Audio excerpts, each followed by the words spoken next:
I will ask everyone to please have their microphones on mute so that we can listen to Dr. Roxana Trejo. On behalf of the American Benevolent Society, welcome to everyone. We're thrilled to have you here in this very important conference, Life After COVID-19, and what, the gradual path to restoring our lives will be. Perdón, voy a poner a todo mundo en mute. Mario, can you put everyone on mute except for Dr. Trejo and myself? Do you have that possibility?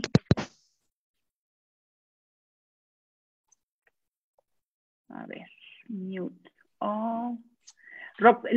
Voy a poner mute all a todo mundo, Roxana, y nada más te pido que tú que quites el mute, por favor. Ya estamos. All right. So, welcome everyone.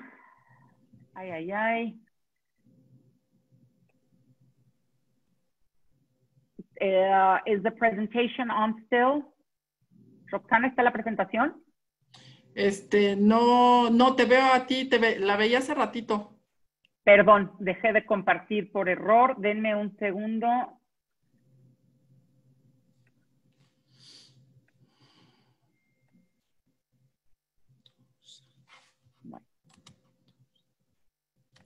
Ahí estamos.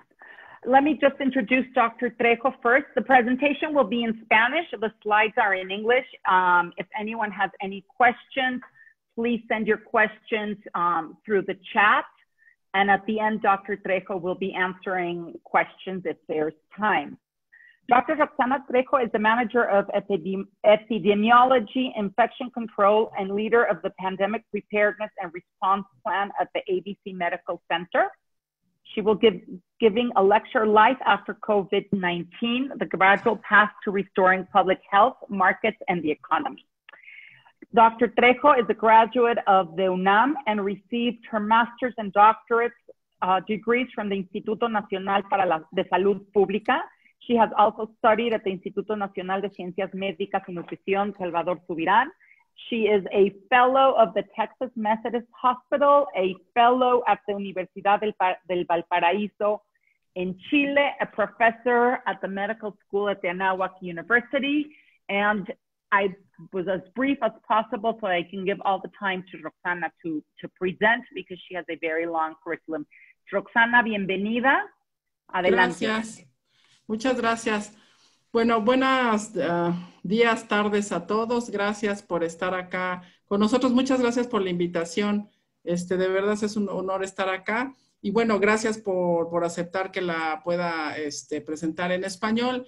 Y bueno, lo que vamos a hablar hoy, pues es el tema, ¿no? Que está más de moda en el mundo y que en realidad esto de las pandemias ha sucedido pues cada determinado tiempo. En realidad los problemas en enfermedades infecciosas han sido a través de los años, desde que el hombre existe y antes que el hombre existiera.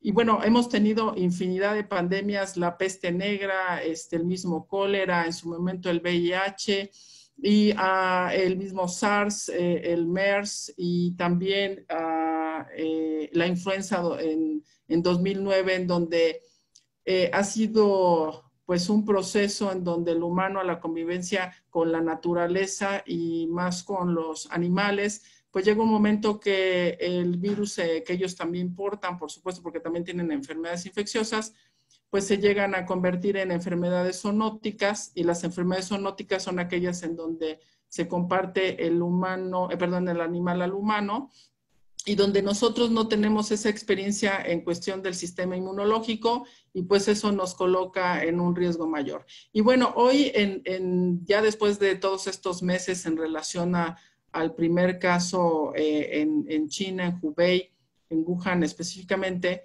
más o menos allá en diciembre, pues vamos a hablar algo de vital importancia que tiene que ver como la vida después de COVID, que yo diría que es la vida trans-COVID, porque en realidad la enfermedad infecciosa no ha terminado y esto no pasará hasta que no tengamos pues ya un biológico, una vacuna que pudiera darnos esta inmunidad o obtener en la población esto que le dicen, pues no tan bien dicho, pero así se menciona como inmunidad de rebaño, en donde no se ha alcanzado hasta hoy. España e Italia, que hicieron grandes estudios, pues alcanzan más o menos una inmunidad de 10 o 20% en la población. La inmunidad de rebaño se refiere cuando ya la población está con anticuerpos en un 60 o 70% de ese país, y esto pues no se ha logrado. Entonces, esta plática es la vida después de COVID, que en realidad es trans-COVID. Y la que sigue, por favor. Lo que vamos a tocar es, la parte de la restauración de la salud pública o la restauración de nuestros hábitos o actividades, ¿no? Comunes en la vía pública, salirnos un poquito del confinamiento y empezar a tener pues más actividad normal. Vamos a ver esta parte de la reapertura de la economía, que no soy economista, pero unos simples datos. La parte de la psique y cómo piensa el consumidor, muy relacionado con la anterior, que es la parte económica, y donde creo yo que los gobiernos hoy han puesto el ojo en relación a no podemos también seguir así, sí conteniendo, sí evitando la transmisión, pero la economía es un punto muy importante en el mundo, y si hoy pudiéramos estar en riesgo por tener pacientes graves, pues después vamos a estar en riesgo, o ya estamos en riesgo, de tener un déficit hasta alimentario, ¿no? Y de la parte económica. Y también el nuevo orden mundial, ¿no? Un poquito de datos ahí que vamos a platicar en relación a este tema. La que sigue, por favor. Y bueno, ¿de qué vamos a hablar? De una vez en un siglo. La que sigue, por favor. Y en esta gráfica lo que observamos específicamente es cómo existe, bueno, hay un pronóstico de 75 a 10 mil, más o menos, pues miles o millones de muertes esperadas, ¿no? No es probable que en COVID se convierta en uno de los 5 principales problemas, hablando de Estados Unidos, en la mortalidad durante este periodo de 2020, pero sí en ausencia de medidas específicas como puede ser la higienización, el distanciamiento social, puede haber una alta tasa de transmisión. Esto también está muy relacionado con las actividades que hagamos, o el lugar o la zona o estado población. A lugares con alta densidad poblacional, pues existe un mayor riesgo de transmisión. Y el virus, pues hoy nos ha puesto, el SARS-CoV-2 nos ha puesto en gran controversia, y creo que algunas cosas buenas han salido en estar confinados, algunas otras cosas nos han puesto mal y nerviosos y con miedo, pero la transmisión de este tipo de virus, ¿no? Tiene que ver con estas medidas que hay que tener en contención. Y bueno, esto ha sido un gran problema, también la parte de las hospitalizaciones para la atención de los pacientes, y pues presenta una de las mayores amenazas en relación a la salud pública y la economía, y así también pues en la parte pues de los mercados, ¿no? Y creo que este es un problema importante. Y si ustedes observan en la gráfica, lo que estamos viendo es en dónde está categorizado en relación a las muertes. Ahí el dato es 2017, y si ustedes observan, pues las enfermedades infecciosas como tal, pues pueden estar incluidas, pero una parte importante tiene que ver con estas enfermedades que tienen que ver con el corazón, con la parte del cáncer, accidentes, enfermedades cerebrovasculares, Alzheimer. Y bueno, hoy esto nos ha rebasado en relación al COVID-19 o el SARS-CoV-2. La que sigue, por favor.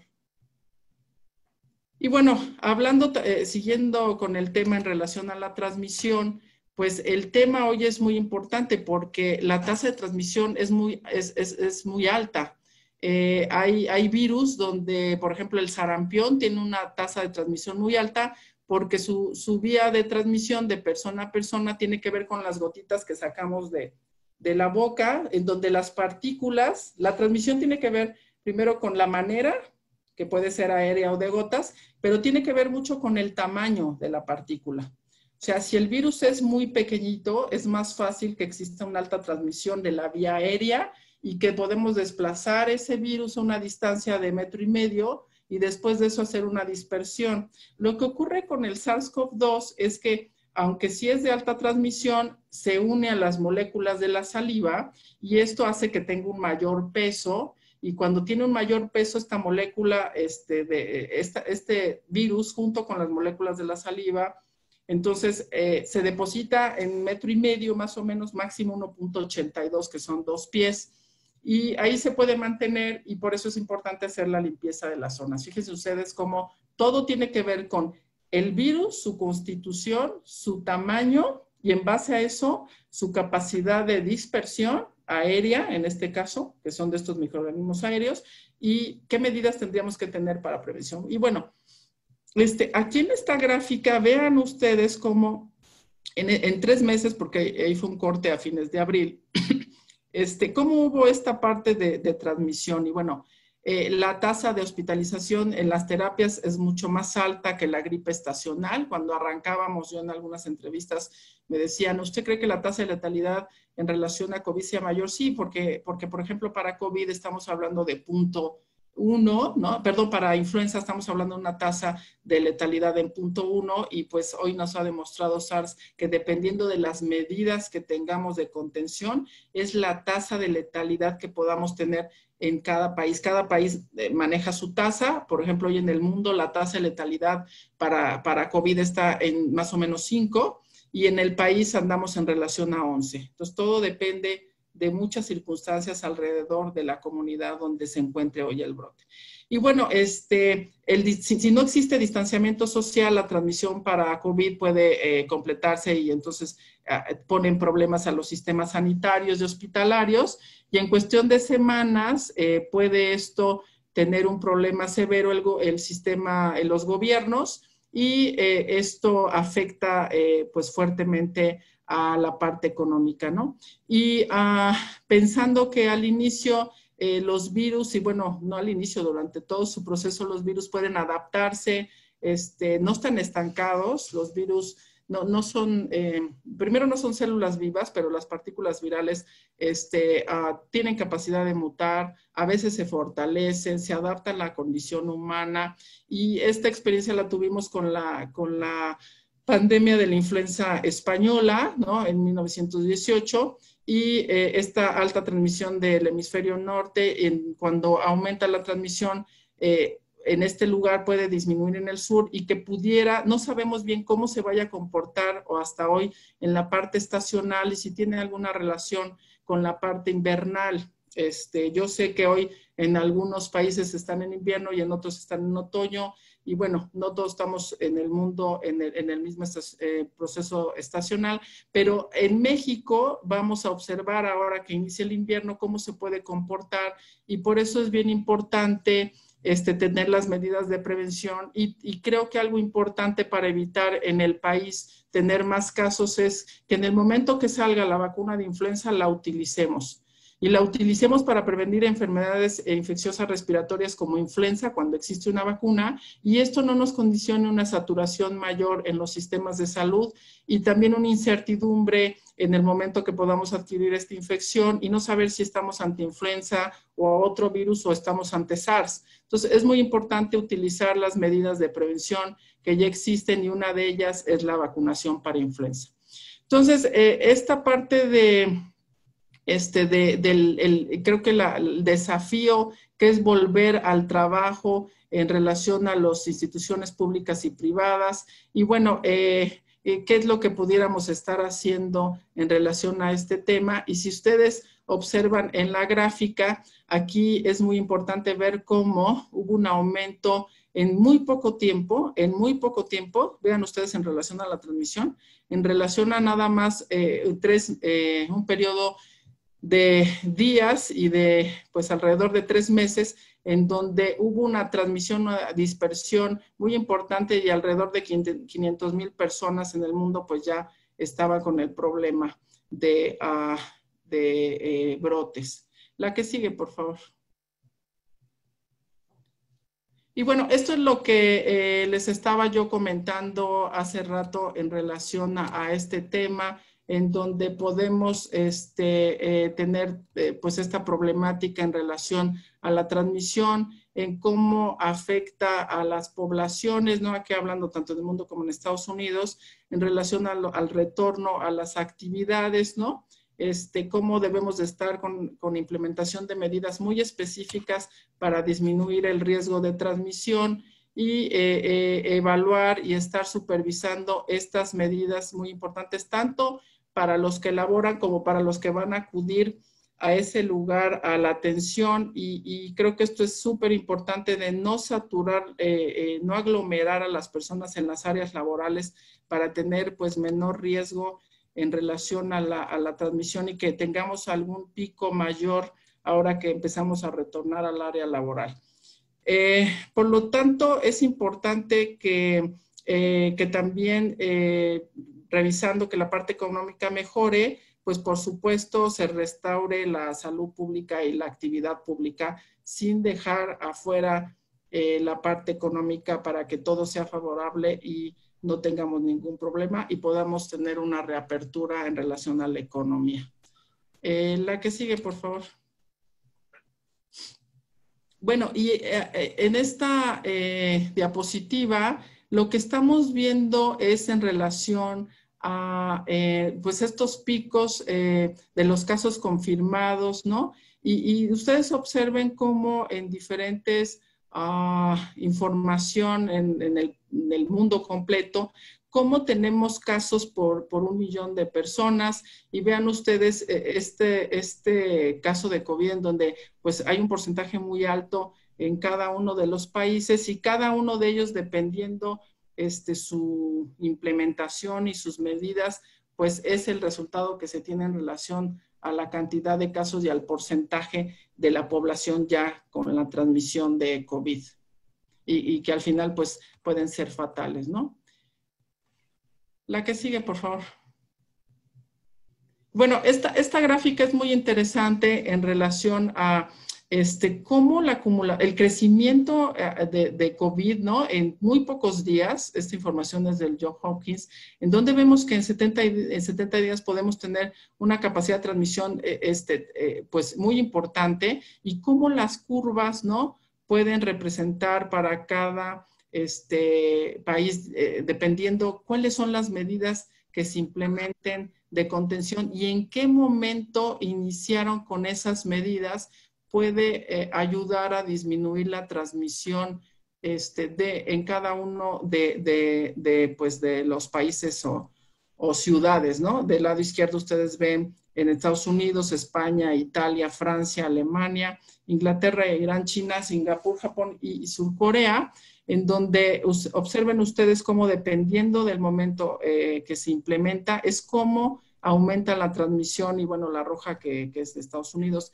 en donde si tú tardaste en la implementación, lo que propicias es un aumento en la transmisión y entonces eso trae consecuencias severas porque los sistemas de salud se saturan, porque de repente no hay ni cómo dar atención a los pacientes y escaseamos en ventiladores, entonces tenemos un impacto mayor en la parte de letalidad y esto, bueno, se vuelve de verdad una tragedia importante que creo que nos va a servir muchísimo en relación al análisis que se tiene que hacer post-COVID, ahí sí es post-COVID, en donde se hace un análisis completo de qué estrategias se hicieron, esto tiene que ser por país, por supuesto, qué estrategias se hicieron y cuáles son las medidas que habría que mejorar en caso de volver a tener una pandemia. La que sigue, por favor. Y bueno, algo muy importante que tenemos que observar es cuál es la respuesta del virus, ¿no? ¿Cuál es su capacidad de respuesta ya pues ya en el mundo, ¿no? ¿Qué es lo que está ocurriendo en relación a su respuesta? Y bueno, creo que esto es muy importante. La que sigue, por favor.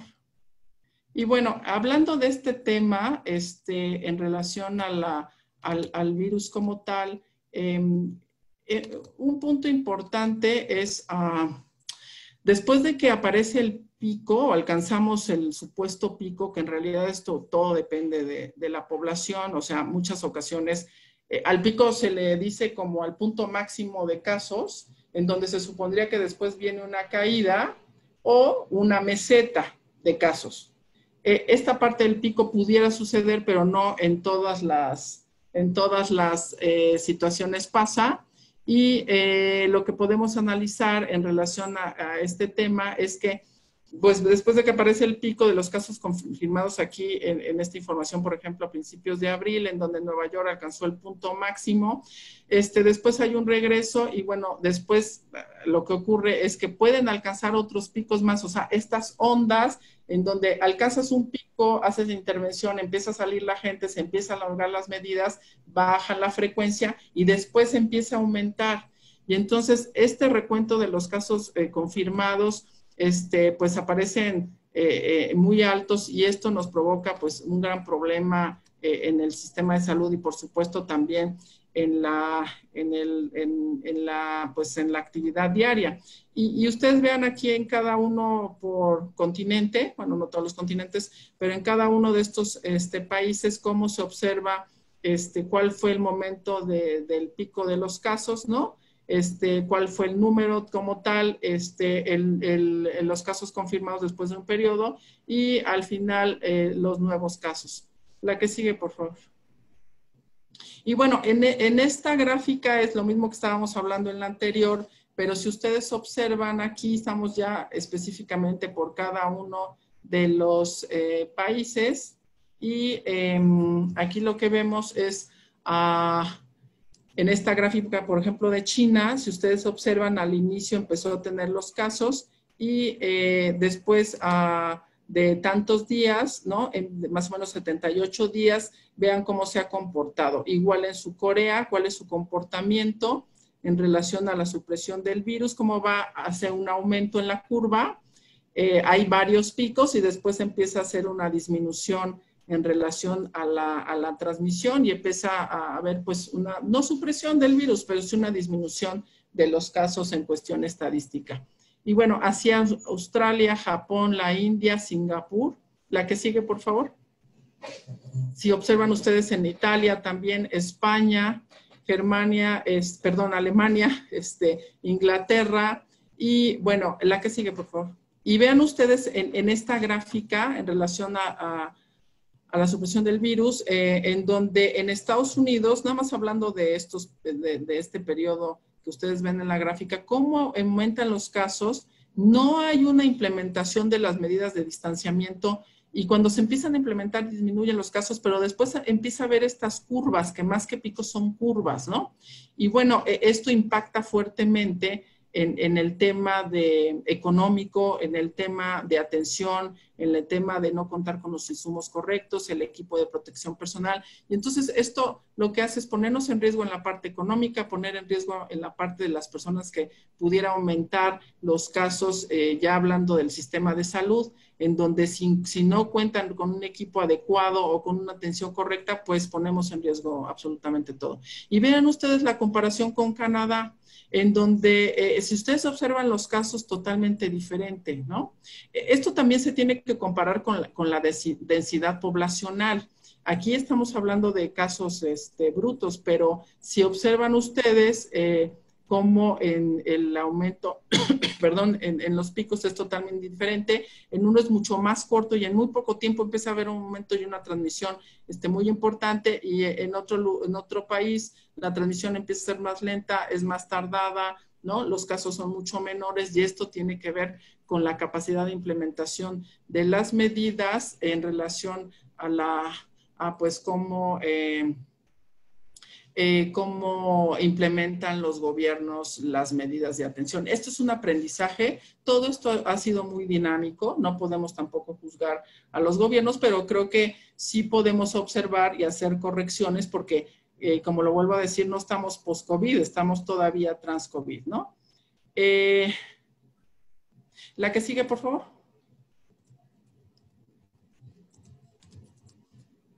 Y bueno, otro tema importante con es, bueno, lo que no tiene, pues, no tiene presencia. La que sigue, por favor. Y vean ustedes la parte de la economía, ¿no? En el mundo, y creo que esto es muy, muy importante en relación a cómo, cuáles son las medidas que se empezaron a implementar o las respuestas de los gobiernos, ¿no? Como estrategia para la implementación de las medidas de contención, que tiene que ver mucho con la anterior. Y vean ustedes en los colores más azules, ¿no? La estrategia que se realiza y tiene relación con la gráfica anterior. Ven ustedes cómo hay países que implementaron rápidamente las medidas de contención y como no tener escuelas, no disminuir las partes de viajes, etcétera, etcétera. Y vean ustedes cómo esto al final en los datos anteriores impacta fuertemente y creo que esto es básico para saber que en el futuro debemos de actuar rápidamente, sabiendo que vamos a impactar la economía, pero que vamos a impactar fuertemente la contención de la transmisión. La que sigue, por favor. Y bueno, vamos a hablar de otro tema muy importante, la que sigue, por favor. ¿Cuál es, ya no tenemos riesgo en relación al regreso como tal, o sí tenemos algún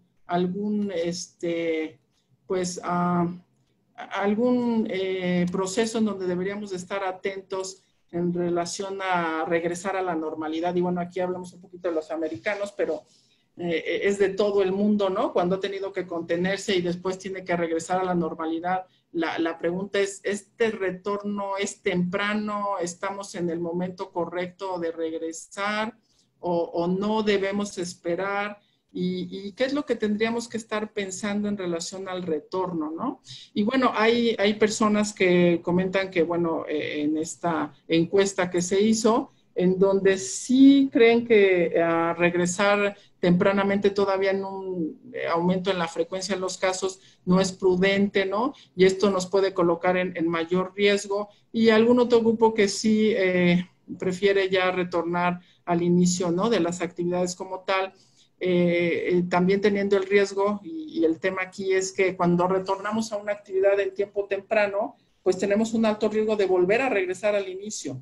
¿Por qué? Porque cuando no tenemos las medidas establecidas correctamente e iniciamos el retorno sin la supervisión de estas medidas, vamos a tener un periodo después del retorno de unos 7 a 14 días, que es el periodo de incubación, de volver a tener una alta frecuencia y un pico y tener que regresar a esta estrategia de contención que ya ha ocurrido en mismo China, en donde tuvieron que regresar a la contención no al 100%, pero sí tratando de controlar que no tuvieses otra vez un nuevo pico cuando tú ya aumentas la actividad en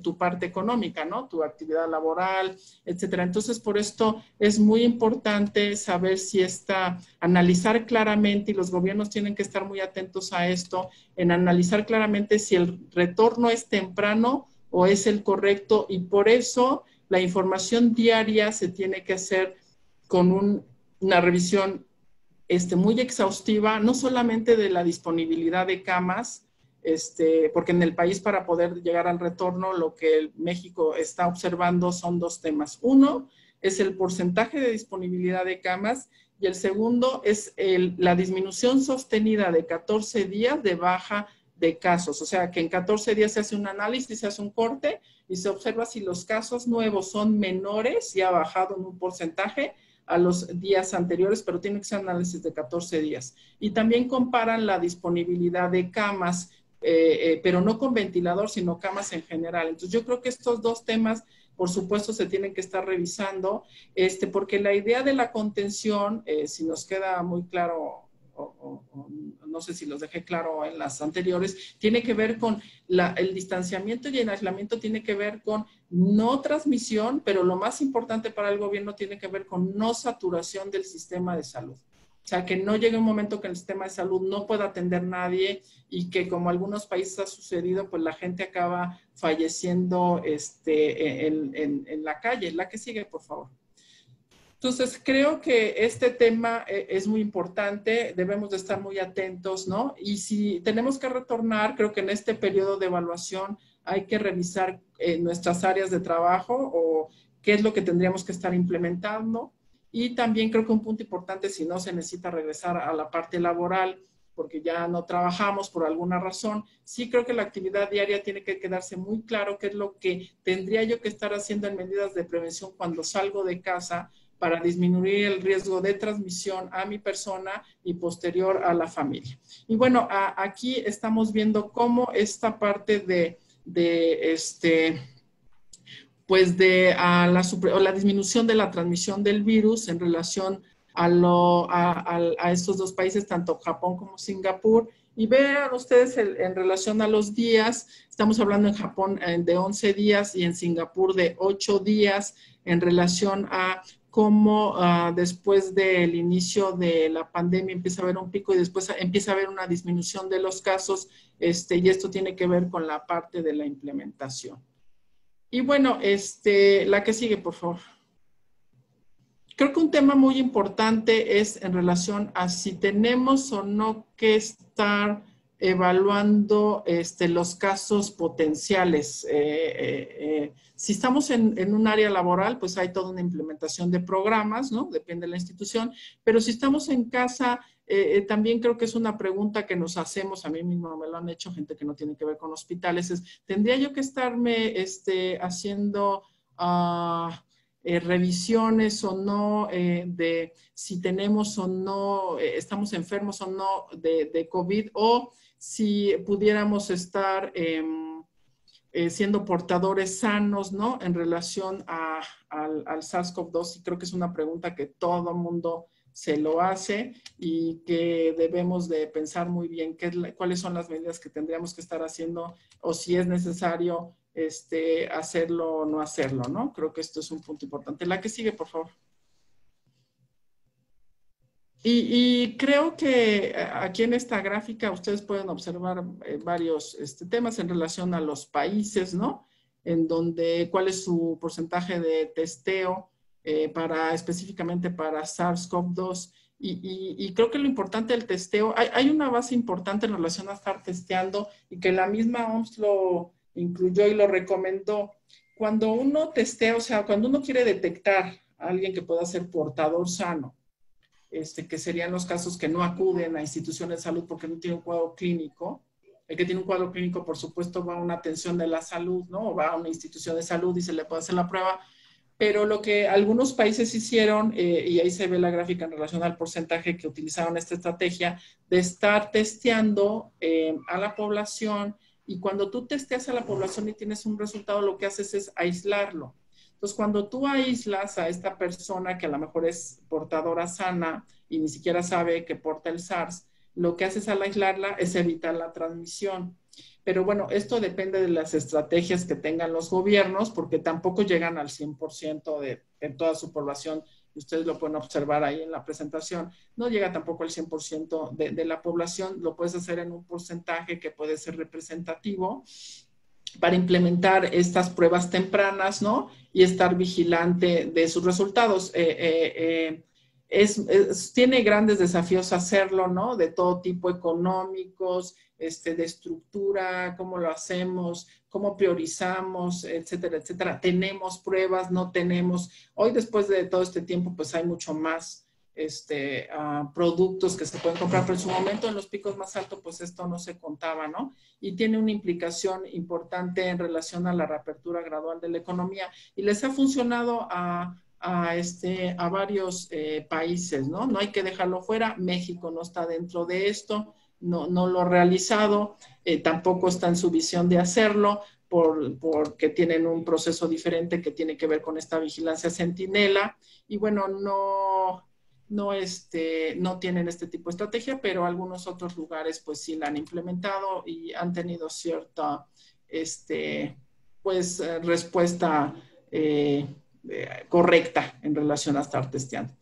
La que sigue, por favor. Muchas gracias. En relación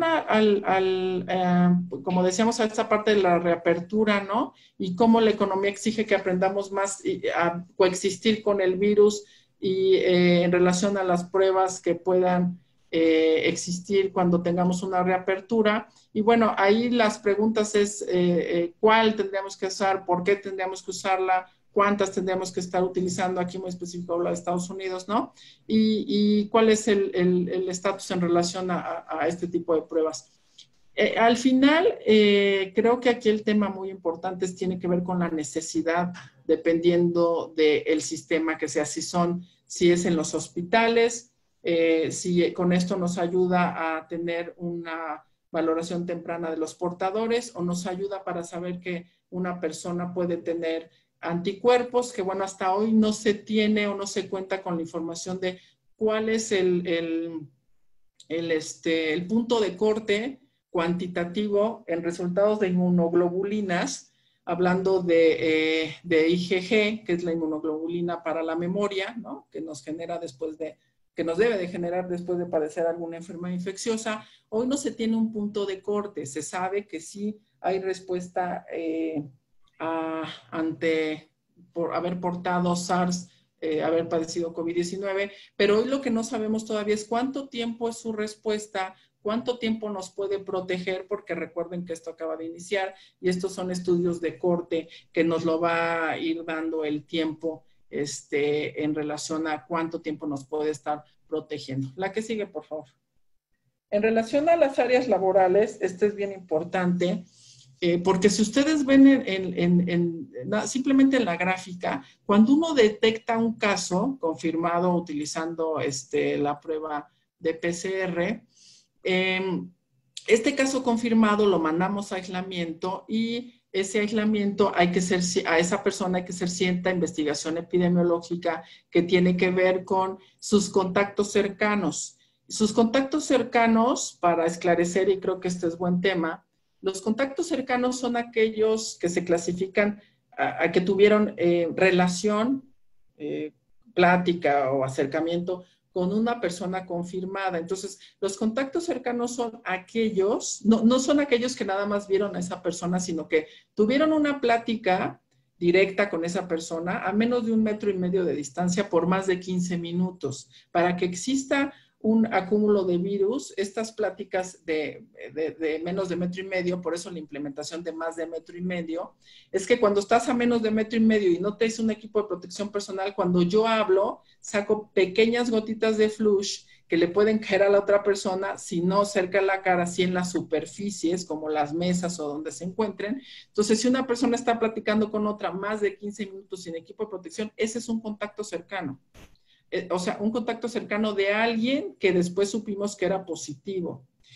Esos contactos cercanos también son aquellos que están en una reunión en un lugar cerrado, en un cuarto no amplio, sin circulación de aire. Ese también es un contacto cercano, donde hubo pláticas sin haber estado con equipo de protección personal o aunque estuviese con un equipo de protección personal y si en algún momento se lo retiró, se deja esa carga viral en el medio y si no hay circulación de aire se puede depositar en las superficies, después alguien tocar esa superficie, llevárselo a la boca, a los ojos, a tallarse los ojos o a la nariz o haber contaminado alguna otra superficie y después tomar ese otro superficie contaminada como un celular y después tocarse la cara. Entonces, este tipo de detección temprana en cuestión laboral es súper importante. ¿Por qué? Porque así aislamos a los que pueden ser contactos cercanos, los mantenemos en aislamiento por un periodo de 14 días, si no tienen cuadro clínico, que es el periodo de incubación máximo, y después de eso los podemos liberar. ¿Qué hacemos con esto? Disminuimos la cantidad de personas que puedan estar portando el SARS. Y el aislamiento significa quedarse en su casa y no moverse del lugar y al final tener un control completo de este trabajador. La que sigue, por favor. Y bueno, hablando del mismo tema, en relación a cómo se implementan todas estas medidas, les decía yo que la parte del rastreo hoy existe, la tecnología hoy nos ha invadido y ya podemos tener datos por GPS, por Bluetooth, ¿no? Y por el mismo celular notificar instantáneamente quienes han tenido contacto con una persona positiva. Y si utilizamos este sistema de una manera muy efectiva, pues puede permitir más rápido aislar a las personas y hacer un rastreo completo digital también. Lo que también se ha implementado es que estos casos pudiéramos tener una atención también médica de manera virtual y esto nos va a ayudar también a dar un tratamiento médico más certero y no esperar a que llegue al hospital para poderlo atender. Creo que esta parte de la tecnología es súper importante y también se ha estado usando en varios países en relación a la detección desde antes, ¿no? En otros brotes de otro tipo y nos han ayudado muchísimo también para que podamos hacer la contención. Y la que sigue, por favor.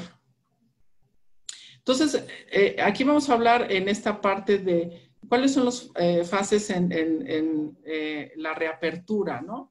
Que al final, la que sigue, por favor, tiene que ver con la parte de la economía. Y creo que este tema, les decía yo, pues yo no soy economista, pero creo que es un tema muy importante y que a todos nos interesa y pues nos agobia en cierto momento y que por esta razón es importante empezar a pues escalar, ¿no? El desafío de la reactivación siguiendo con la presencia del virus, ¿no? Y entonces esta reapertura de la economía pues va a ser un proceso gradual, requiere de tener una estructura robusta con un sistema de rastreo continuo.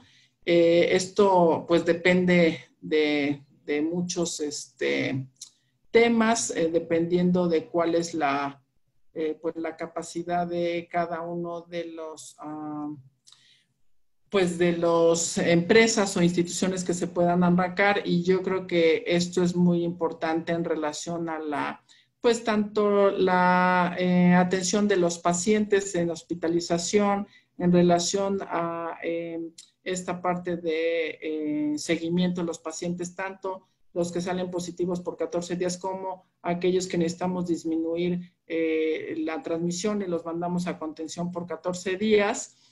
También la parte de fortalecer el sistema de salud en su capacidad instalada, que tiene que ver con unidades de atención en terapia intensiva, que tiene que ver con camas, que tiene que ver con tecnología, que tiene que ver con equipo de protección personal, ¿no? Adecuado para los trabajadores de la salud. La parte en tercer punto, la parte que tiene que ver con la capacidad de laboratorio en relación a contar con una estructura correcta del tipo de prueba, del resultado de la prueba. Si solamente tenemos para diagnóstico, también vamos a contar para anticuerpos, para poder monitorear esta parte de respuesta y protección.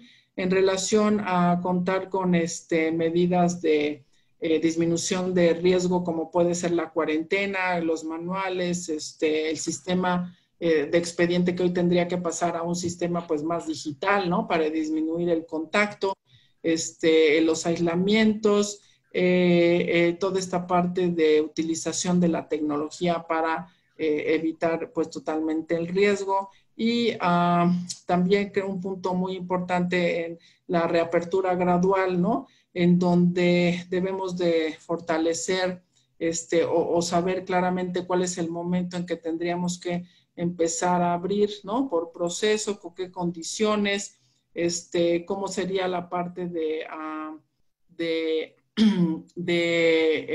apertura que tendríamos que estar utilizando, cómo se supervisa. Y creo que un punto importante es en relación a los tratamientos para las personas, ¿no? que hoy padecen o padecimos COVID-19 y tener, pues yo sé que hoy hay muchos protocolos, por ejemplo, la utilización de plasma para disminuir el riesgo de los críticos, de los severos a los pacientes críticos, la vacuna, ¿no? Todo esto que pues al final nos daría pues esta gran enseñanza que hoy nos está dejando el COVID. La que sigue, por favor. Y aquí hablando de la Organización Mundial de la Salud, pues lo que nos está diciendo es que estos son los puntos claves para poder tener una reapertura, y en esta reapertura pues tiene que ver con tener un control en la transmisión, tener controlado cómo es la parte de la transmisión, tener una capacidad del sistema de salud instalada fuerte, con laboratorio, aislamiento, tratamientos, trazador en relación a los contactos. Tener esto muy fortalecido, la parte del riesgo de brotes, minimizar este tema de que pudiéramos estar ante algún brote, o sea, controlando todo lo anterior, y también en relación a los controles para los vulnerables, como pueden ser los lugares para cuidado de las personas de tercera edad, ¿no? Para evitar riesgos, porque se han encontrado brotes en este tipo de lugares, la parte preventiva en relación a los trabajos, a las escuelas o a otros lugares que son esenciales, ¿no? Para la actividad de las personas, y esta parte de, de detección de algunos nuevos casos que nos pueda colocar en riesgo, y por supuesto el empoderamiento y la capacitación o competencias a las comunidades para que estén educadas a esta nueva pues pseudo normalidad. La que sigue, por favor. Y en relación al país, esta es una gráfica del día de ayer si ustedes ven la roja, esta punteada, es la acumulación de los casos. La que ustedes ven en barras, esto tiene que ver en más rojo mujeres, en menos rojo los hombres. Y bueno, aquí lo que observamos, por ejemplo, para el día 17, una disminución de los casos, y lo que ya comentábamos, que lo que hoy tiene el gobierno es un seguimiento en relación a 14 días de la frecuencia de cómo se está manejando, cómo se está reportando los casos para poder pasar al otro semáforo, y también la capacidad instalada en relación a la hospitalización. Este es el tema que hoy tenemos. Creo que pues a lo mejor los datos están ahí, pero de repente la realidad te enfrenta, aunque, por ejemplo, ayer hablaba con un compañero del IMSS, en donde pues el IMSS lo que hoy reporta es una cantidad de casos muy importantes, están saturados en la atención, no se ha bajado completamente los casos, hoy los casos pueden ser más graves, la tasa de letalidad es mucho mayor la que se ha reportado, ¿no? Y creo que hay que ir aprendiendo también de otros países que ya tuvieron esta parte, o sea, ya pasaron por este proceso, y creo que esto es una gran enseñanza, aprender de otros países en relación a lo que hicieron y a lo mejor los errores que cometieron a la hora de la reapertura. Esto va a ser súper, súper importante poder tenerlo claro. Y bueno, la que sigue, por favor. Bueno, aquí estamos hablando en relación esta es una información de la Universidad de Washington, el Instituto de Mediciones Métricas de Evaluación.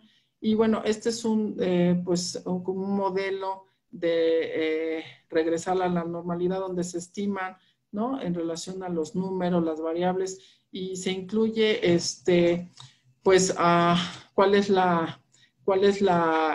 por cada uno de los estados en Estados Unidos, cuál es el momento, ¿no? En relación a las restricciones, cuándo se tendrían que estar cerrando las escuelas, bueno, ya se cerraron, cuándo la parte de los servicios no esenciales, y cuándo podríamos estar ya proyectándonos gradualmente a la reapertura. Esta es una proyección que hicieron para algunos estados de Estados Unidos. La que sigue, por favor.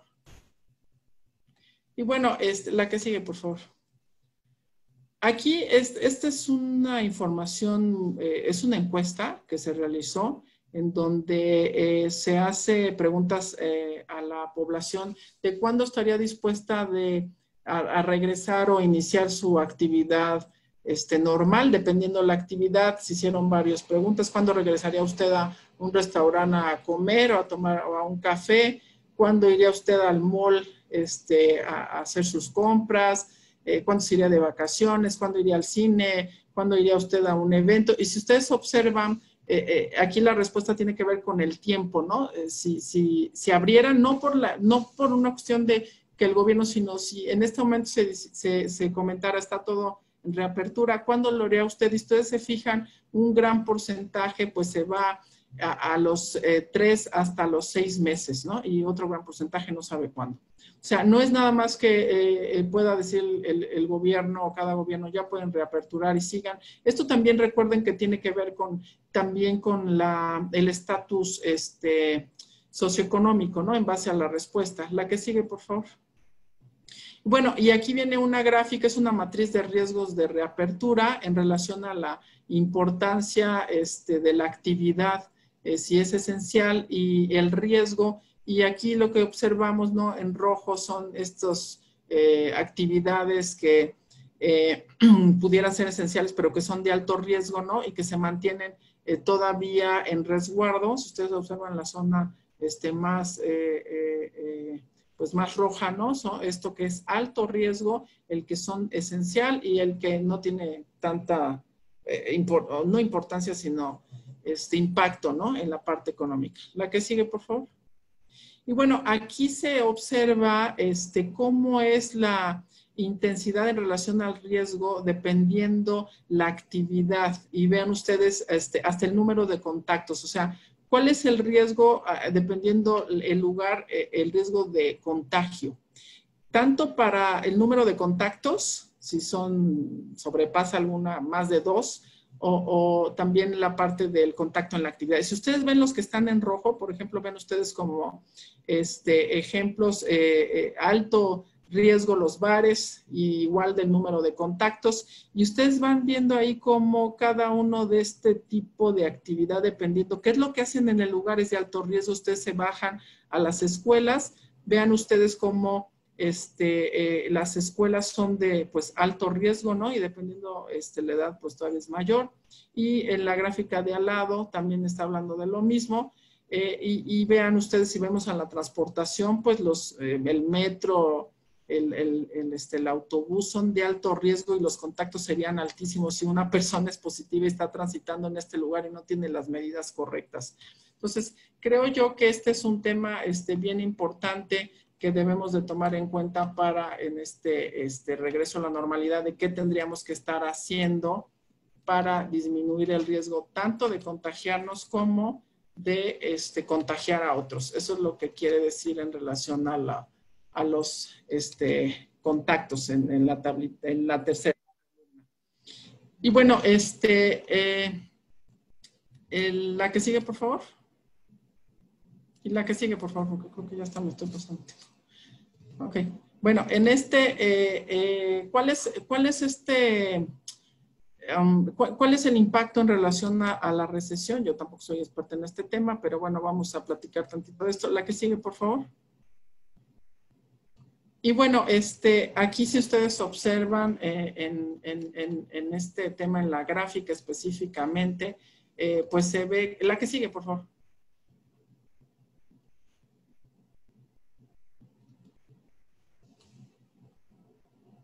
Sí, gracias.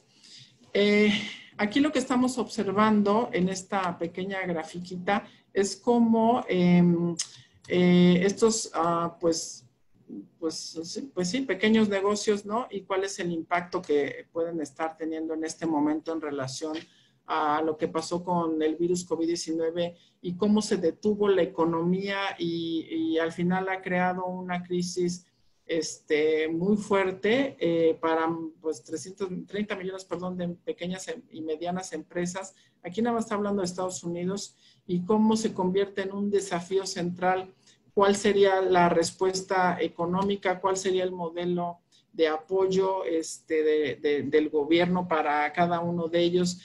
¿Cómo podría estar apoyando para que esto no sea una catástrofe en cada uno de estos pues pequeños o medianos negocios, y cómo esto puede afectar fuertemente pues las familias, ¿no? En general, las familias donde se pueden quedar sin trabajo, donde al final pueden correr el riesgo de pues de hoy no tener ni para lo más esencial.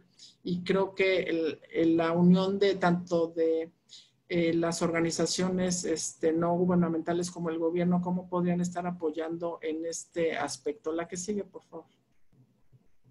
Bueno, y en esta gráfica, aquí observamos, ¿no?, cómo ha sido la respuesta de 3 o 4 meses en relación al inicio, bueno, el marzo más o menos, al apoyo, ¿no?, a estos negocios, en qué porcentaje ha existido en el primer mes, de 1 a 2 meses, 3 a 4, de 5 a 6, de 7 a 10 y más de 12 meses, ¿no?, en qué porcentaje ha sido la respuesta. Y bueno, pues esto ha sido un problema. La que sigue, por favor. La que sigue. Y bueno, aquí lo que estamos observando en esta ponencia es cómo vamos a utilizar todo lo que tiene que ver con no contacto, o sea, podríamos decir contacto libre, ¿no?, en relación a la reactivación de la economía, en donde todo lo que tiene que ver con lo digital, hoy mismo estamos en una videoconferencia, a cómo podemos estar trabajando de forma remota, ¿no?, algo que a lo mejor hoy no pensábamos, cómo hoy no hay tantos viajes al exterior para hacer planeación de negocios, en la parte de la medicina, cómo podemos estar atendiendo de manera remota con la telemedicina, donde disminuimos la transmisión, por supuesto, podemos mejorar la calidad y tener como esto que se llama point of care en relación a los diagnósticos y la adaptación, de todos los sistemas digitales para este tipo de, pues creo que de enseñanza que nos ha dejado el COVID hoy en el mundo, ¿no? La utilización de la tecnología para evitar estar aislados completamente, ¿no?, sin el seguimiento a procesos o programas, etcétera. La que sigue, por favor. Y bueno, aquí se presenta esta gráfica, lo que presenta es un informe interesante en una investigación que hizo Marion Lambour, en donde destaca el riesgo de transmisión de virus a través del uso de la moneda física, ¿no? Esto es un análisis. En particular, analizó mucho la parte de la gripe humana y bueno, se encontró en los billetes hasta por más de 17 días, así como en otras superficies, ¿no? Podemos encontrar en las, por ejemplo, en las puertas de las manijas de la puerta, en lo que más se toca, y creo que el billete o la moneda es algo que se maneja muchísimo, y aquí lo que al final pues está impulsando es la aceleración, ¿no?, para sistemas de pago digital, y creo que esta es una información valiosa que ya se ha estado utilizando la parte digital, pero que creo que cada vez y más ahora con lo que nos está sucediendo nos puede empezar a impulsar a implementar este tipo de manejo de pago, ¿no?, digital. La que sigue, por favor. Bueno, en esta gráfica se ve, ustedes ven igual que las anteriores en azul, el porcentaje quien utiliza más internet hoy con todo lo que ha sucedido, también sus celulares inteligentes, ¿no?, smartphone, en donde se observa cómo ha habido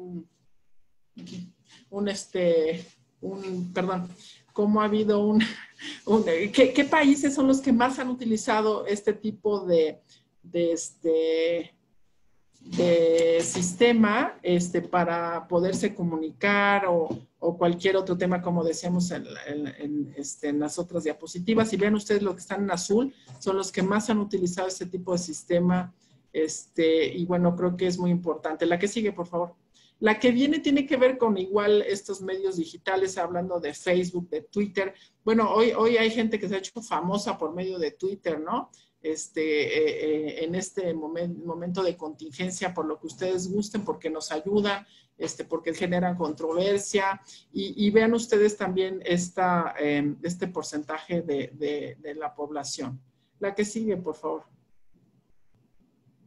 Y bueno, ¿cuál es este nuevo orden mundial, ¿no?, en relación a lo que pues tendríamos que estar haciendo nosotros los humanos como cambios importantes, pues en lo que el SARS-CoV-2 nos ha dejado de enseñanza? Y creo que esto es bien importante pensarlo, ¿no?, y saber cuál es cuál es ¿cuáles son este comportamiento que tendríamos que estar, la que sigue, por favor, qué comportamiento que tendríamos que estar realizando hoy, ¿no? En muchos temas para poder, pues, adaptarnos lo más rápidamente a los cambios. Y como ya comentamos, esta parte de la tecnología, ¿no? Adaptar todo lo que tiene la tecnología, la digitalización o esto que es virtual.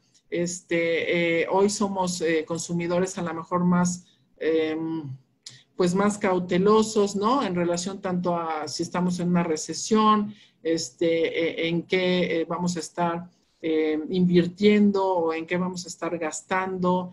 Y creo que esto es muy importante, que nos ha dado también como un nuevo cambio en el comportamiento humano.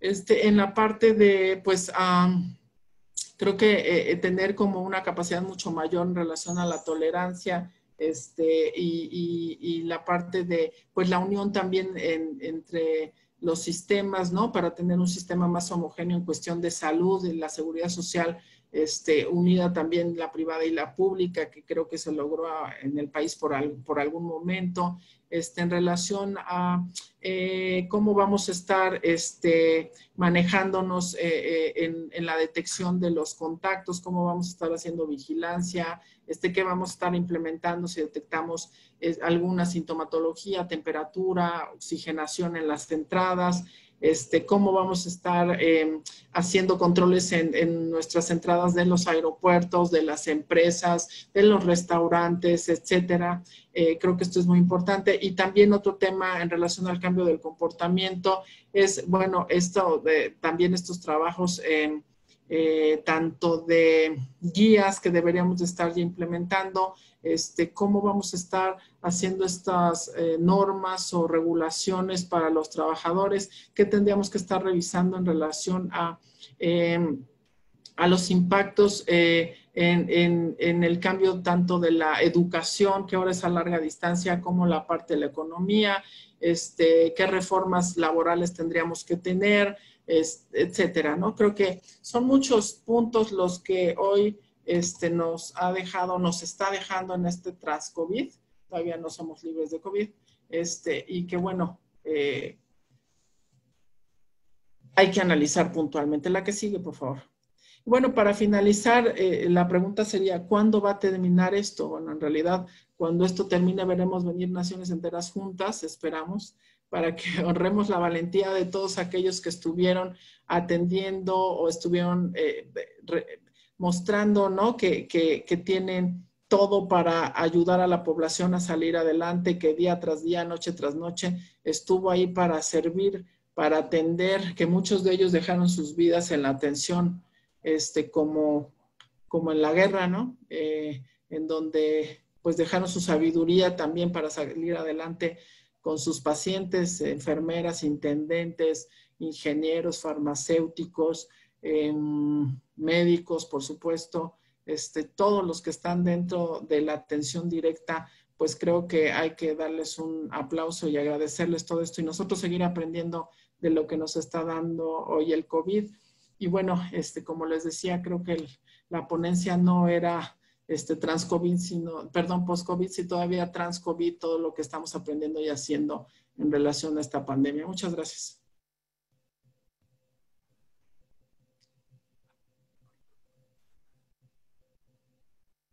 No te escucho, Aliki. Perdón, muchísimas gracias, Roxana. Si tienes unos minutos, me parece que tenemos varias preguntas. Claro. No sé si pudieras contestar algunas. Mario, can you send me the questions, please? A ver. Uy, hay varias. They're in your chat.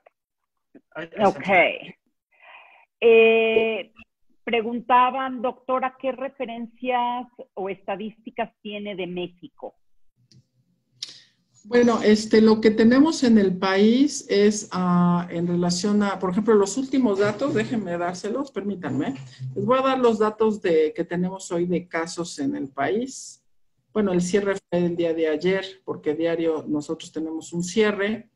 Permítanme tantito.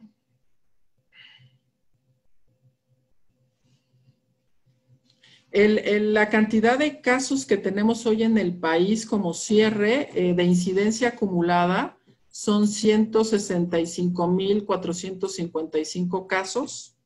En las últimas 24 horas sumaron al país 5,662 casos. Y en relación a las defunciones en el país tenemos, la incidencia acumulada es el total de casos desde el inicio en el brote, han sido 19,747 casos y en las últimas 24 horas sumaron 67 casos. Esto en el país nos da una tasa de letalidad de 11,9 y en el mundo la tasa de letalidad hoy está en 5,4. Entonces, el país tiene una tasa de letalidad mucho mayor, estoy hablando del día. Y ya no sé si todas las personas viven en la ciudad o en qué lugar vivan, pero el lugar de todo el país, de mayor incidencia de casos está entre la Ciudad de México y Baja California Norte. Nada más en el país, en la Ciudad de México, en las últimas 24 horas fallecieron 142 personas. La tasa de letalidad solamente en la Ciudad de México está en 13. Y bueno, hubo un total de casos de 1,150 casos. Y creo que una información importante que les quisiera dar es, en México tuvimos en las últimas 24 horas 5,662 casos. Y en el mundo, en las últimas 24 horas fueron 181,232 casos. O sea, nuestro porcentaje de alimentación a los casos en el mundo es alto. Sí hay controles, sí hay estados donde han disminuido su transmisión en el país, pero todavía tenemos poblaciones como la Ciudad de México y el Estado de México que tienen una alta densidad de población y eso nos condiciona, por supuesto, si no llevamos las medidas pertinentes de una alta incidencia de casos y, por supuesto, por nuestra condición de comorbilidades, que somos el país con la más alta incidencia en obesidad, diabetes, pues nos condiciona en tener casos más severos y críticos, ¿no?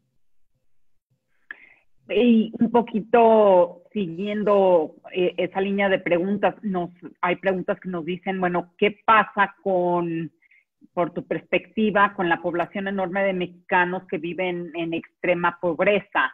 Que, bueno, obviamente, pues, tienen que continuar su actividad, es esencial para poder vivir, no pueden estar aislados como nosotros hemos tenido la suerte de estar aislados. En muchos casos no pueden acudir a algún centro médico, entonces no están contabilizados. ¿Qué se puede hacer por ellos y cómo va a ser su normalidad trans-COVID, como dices? Yo creo que ellos al inicio, yo me he dado mis vueltas por algunos lugares, hablando de la Ciudad de México, por ejemplo, de las delegaciones con mayor tasa de incidencia es Iztapalapa. Y tiene un alta porcentaje de marginación en población, ¿no? De población pobre. Hablando solamente de la Ciudad de México, y creo yo que lo que ha sucedido es que muchos de ellos, por la misma actividad económica que tienen, que es la que les da el día a día, pues no pudieron mantenerse en aislamiento, ¿no? Y creo que esto ha condicionado que, por ejemplo, no sé si han escuchado, hay una calle que le llaman, creo que la calle 47. Fallecieron como 47 personas nada más en esa calle. Las personas que vivían ahí, según lo que yo sé, son personas que de edad mayor a 60 años, que trabajaban en la central de abastos y que por la misma condición, pues fue imposible que dejaran de laborar. Y al final fallecieron solamente de un muestreo, de una muestra pequeñita, ¿no? Hablando de una ciudad como esta. Ahora, si nos vamos a lugares como Chiapas o nos vamos a lugares como, pues, Guerrero, ¿no? Pues, por supuesto, la tasa de incidencia ha sido alta. Su misma condición ha permitido que el 100% se haga distanciamiento y la misma condición en relación a los sistemas de salud se ha visto complicada por la cantidad de lugares que puede haber para la atención y que esto complica su atención y cuando llegan pues ya pueden llegar a una situación grave, ¿no? Entonces es complicado. Si para nosotros ha sido un privilegio a lo mejor estar aislados o tener la capacidad de tener un trabajo en donde fijo y donde estás trabajando y personas que no, es muy complicado para ellos y creo que lo que se pudiera hacer si son como apoyos en relación a insumos, ¿no? Algunos de ellos no cuentan ni con equipo para protegerse, hablando de equipos como ¿no? O como lugares donde se puedan hacer higiene de manos, porque en muchos lugares no hay ni lavabos, ¿no? Ni agua.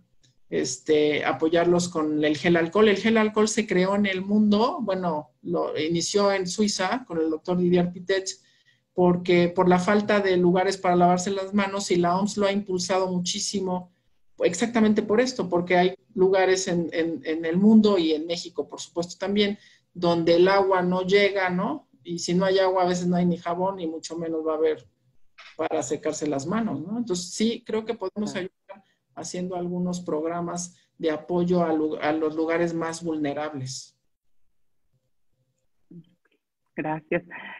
Nos preguntan también, hablando de los datos que da el gobierno en cuanto a la capacidad hospitalaria.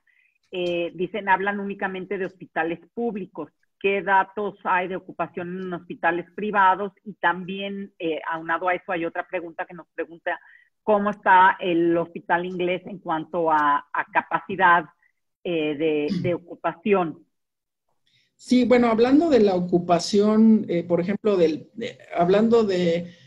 nosotros tenemos un indicador que monitoreamos en el país, bueno, en la Ciudad de México, de la ocupación. Por ejemplo, solamente en la Ciudad de México, la disponibilidad para ventilador que existen para camas con ventilador son de 41% el día de ayer. Es un corte del día de ayer.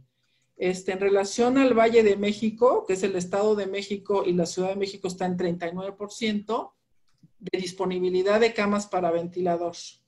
Y en la megalópolis, que incluye Ciudad de México, Estado de México, Hidalgo, Puebla, Morelos, Querétaro, Tlaxcala, que esto se le llama la megalópolis, está en el 54% de disponibilidad. Lo que hoy tiene el país, todos los hospitales públicos y privados damos información al gobierno. Diariamente se entrega, de manera diaria se entrega la capacidad instalada de la institución. En nuestro caso ABC la envía. Está comprometido a hacerlo y ha cumplido diariamente. Y con esa información el gobierno, imagino que de todos los hospitales, hace este análisis y este porcentaje, aunque de repente en la vida real uno se topa con dónde está ese 34% de disponibilidad, que no lo encuentro, porque ahí el tema creo que tiene que ver con la comunicación. El que el gobierno contara con una comunicación más directa y expedita, en donde la población sepa en dónde existe disponibilidad para que yo vaya y me atienda, sería creo que muy importante. A mí, por ejemplo, me han hablado, antier me hablaron de Sinaloa, porque en su momento cuando arrancó la pandemia, el celular de la institución lo teníamos en la página y seguramente se quedó. Entonces me hablan de muchos lugares preguntándome, doctora, ¿y aquí en Chiapas dónde me atiendo? Fíjese, doctora, que acá en Sinaloa y dónde leo. Entonces uno los tiene que referenciar al número que el gobierno da, que seguramente de repente están saturados y no atienden.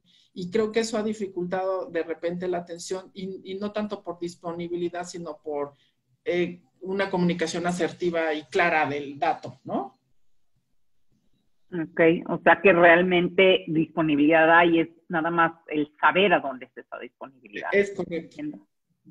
Ok, hay otra pregunta que hacen, perdón, en cuanto a, que han escuchado que una persona le puede dar 2 veces COVID-19. Eso contradiría entonces el tema de inmunidad de manada. Eso preguntan. Sí, bueno, a ver, la inmunidad de rebaño, que es más un nombre que se le da más a la parte de animales, pero bueno, se ha utilizado en el humano. La inmunidad de rebaño es cuando en una población del 60 al 70% ya cuentan con los anticuerpos. Ahí es cuando dices hay una inmunidad de rebaño. O sea, hay un porcentaje de la población que ya tiene anticuerpos para dar respuesta tal. En relación a al inicio de la pregunta es, bueno, lo que hoy se ha visto, por ejemplo, en monos rhesus, es que sí existe una respuesta inmunológica en relación al SARS.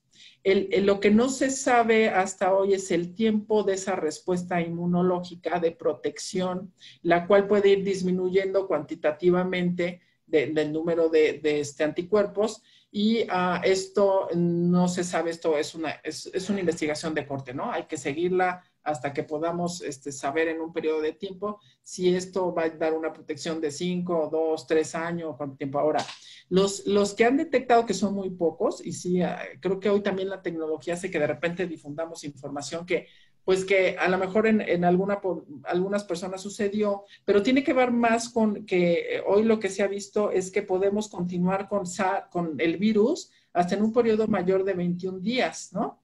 Entonces, pudiéramos estar como en estas olas o picos, ¿no? En donde todavía no, primero, todavía no todo está dicho de SARS. Todavía no tenemos la historia completa de SARS, no ha acabado la historia de SARS. Y lo que se sabe es que de estos pocos casos, estos casos no han tenido una resolución completa del padecimiento. Entonces tú puedes estar en un periodo poco mejor, pensar que ya no estás con el problema infeccioso y después aumentar, ¿no? El cuadro clínico, pero no tiene que ver con una reinfección, sino con esa primoinfección. Hasta hoy no tenemos la historia completa del SARS, tenemos lo que nos ha dado en estos meses y eso es la información que se tiene. Okay. Ahora nos preguntan también un poco hacia el futuro. El acceso a los hospitales sigue restringido. ¿Cómo va a ser hacia el futuro? En cuanto a accesos, ir al hospital, ir al doctor, continuar la vida. Y también preguntan, bueno, ¿qué pasa con la gente que, bueno, que está en aislamiento, pero sí sale a ver a familiares, amigos, trabaja con su casa, desde su casa, pero va y viene fuera de la ciudad? O sea, ¿qué es, hacia dónde vamos ahora? Bueno, la primera pregunta es que los hospitales en el inicio, ¿no? Los que se decidió convertirse en hospitales, yo siempre he dicho no bien llamados COVID, porque en realidad son hospitales más que COVID, ¿no? Son hospitales que atienden pacientes que tienen una infección de SARS-CoV-2, ¿no? Que los pacientes son COVID, perdón, no el hospital, ¿no? Pero los hospitales que se decidió tener zonas específicas, contenidas, de pacientes con enfermedad infecciosa por SARS-CoV-2, también hicieron como una reconversión, ¿no? Para tener zonas contenidas, aisladas, todos nos vestíamos iguales, que eso se llama aislamiento de corte, y todos tratábamos al paciente en una zona contenida, ¿no? En una habitaciones exclusivas, sí, cada quien en su habitación, pero todos equipados de la misma manera para evitar el riesgo de transmisión. Hoy también, en base a los datos, estamos proyectando estos hospitales en pasar ya a la normalidad, ¿no? Esta nueva normalidad, teniendo zonas de atención para pacientes con enfermedades infecciosas respiratorias, que por supuesto va a también estar el SARS, porque pues el SARS ya se quedó con nosotros, como VIH, hepatitis B o C. Entonces vamos a tener zonas de atención con contención, con estas medidas de precaución que han existido desde 1980 y tantos, en donde los contenemos en un lugar y les colocamos medidas de precaución. Para allá estamos migrando los hospitales que atendíamos pacientes con SARS-CoV-2 para poder empezar a atender a los demás pacientes que también necesitan la cuestión de salud, ¿no? Entonces, ya estamos en ese proceso, al menos acá en el ABC, de hacer toda la migración y poder tener ya estas zonas de atención a los pacientes que lo requieran, ¿no? Con área exclusiva para los de enfermedades infecciosas de vías respiratorias. ¿Sí contesté la pregunta? Sí, perfecto. Bueno, ya no quiero tomar mucho más de tiempo. Hay muchísimas preguntas más, pero creo que ya es 1:20, ya nos pasamos muchísimo de tu tiempo. No queda más que agradecerte muchísimo tu tiempo y si hay algún mensaje adicional que quieras dar. Pues lo que les quiero decir a todos es que el ABC pues se siente muy orgulloso de lo que ha hecho. tanto para la preparación y respuesta ante la pandemia con todo el equipo dentro de la institución, médico, enfermería, intendencia, todo el equipo administrativo de operaciones en ambos campus, que hoy estamos empezando ya la planeación en la parte de la operación para el regreso a la normalidad, para darle atención a los pacientes, porque creo que un punto importante es que la pandemia nos dejó de observar nuestra salud y observábamos solo SARS, y lo que hoy hay que pensar es que también debemos de cuidar nuestra salud, no solo de SARS, sino de lo demás, y el ABC está aquí preparado para atenderlos y para que se sientan seguros en nuestra institución con las medidas de precaución que estamos implementando y que ya implementamos, y que les vamos a dar la mejor atención para resolver su problema de salud. Pues, doctora Roxana Trejo, te agradecemos muchísimo tu tiempo. Muchas gracias por la información valiosa nos están dando. Nada más nos preguntan si nos pueden dar algún teléfono o alguna página a donde se pueden comunicar si tienen más dudas. Bueno, si tienen dudas en la presentación, les doy mi correo electrónico.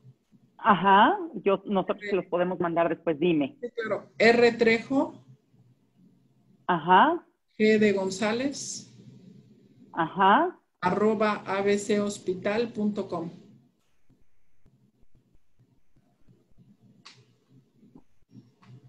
Y mi número, ¿lo puedo dar? Sí, claro. 55 32 33. Perdón, te perdí. Sí, 32 33, 55 32 33 1801. Perfecto. Y pues está la página del ABC también para lo que guste. Perfecto, ahorita lo ponemos en el chat. Y bueno, pues muchísimas gracias a ti, Roxana, por tu tiempo. Muchísimas gracias a todos por estar acá con nosotros. Y aquí está la página, es centromédicoabc.com. Y ahorita les vamos a poner, les ponemos acá el correo de la doctora Trejo,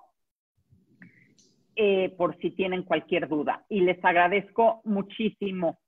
¿Hay algún comentario para nosotros del APS? A nombre de la American Benevolent Society, les damos las gracias a ti, Roxana, a Erika Sánchez de Mercadotecnia, Francisco Noriega, que por ahí están todos del Centro Médico ABC. Muchísimas gracias. Gracias.